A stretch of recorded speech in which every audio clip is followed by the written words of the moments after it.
चालाक बंदर और दो मूर्ख बिल्लियाँ। शहर में दो बिल्लियाँ रहती थी। वो दोनों बहुत ही अच्छी मित्र थी।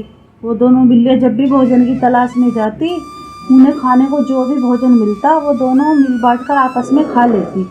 एक बार वो दोनों बिल्लियाँ पिज्जे की दुकान में चोरी से घुस गई।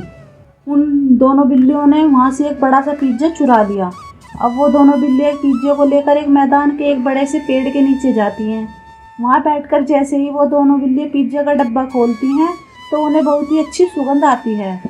आज से पहले कभी उन्होंने पिज्जा नहीं खाया था, इसलिए पिज्जे की इतनी अच्छी सुगंध से उन दोनों के मन में लालच आ गया। अब वो दोनों ही बिल्लियाँ पिज्जा का बड़ा हिस्सा खाना चाहती थी। अब इसलिए दोनों बिल्लियाँ पिज्जा का बड़ा हिस्सा खाने के लिए आपस में झगड़ने लगी। अब उन दोनों बिल्लियों का झगड़ा पेड़ पर बैठा हुआ एक चालाक बंदर देख रहा था। अब उस बंदर ने सोचा, क्यों ना इन दोनों मूर्ख बिल्लियों से पिज्जा छीनकर मैं ही खा लूं।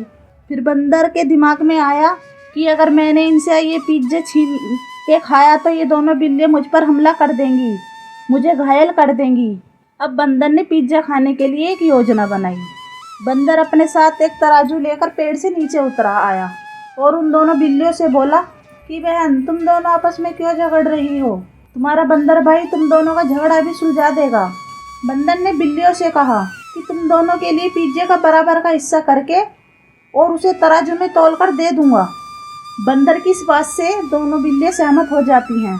अब बंदर जानबूझकर पिज्जे के दो टुकड़े कर देता है जो कि छोटे बड़े होते हैं। अब उन दोनों टुकड़ों को बंदर तराजू के दोनों पलड़ों में रख देता है। अब क्योंकि दोनों टुकड़े छोटे बड़े थे इसलिए तराजू भी बराबर नहीं होता।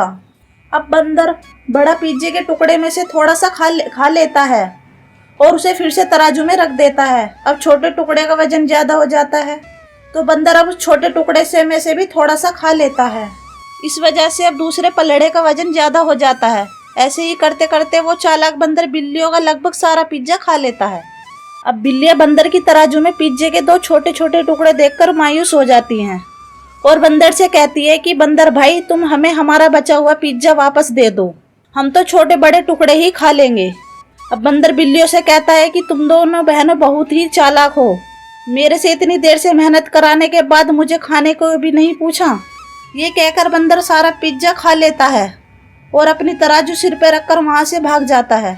अब वो दोनों मूर्ख बिल्लियाँ पहले तो एक दूसरे के मुंह को देखती हैं और खुद को आपस में झगड़े के कारण बंदर से ठगा हुआ पाती हैं।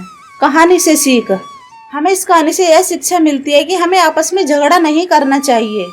झगड़ा करने से हमें ही नुकसान होता है।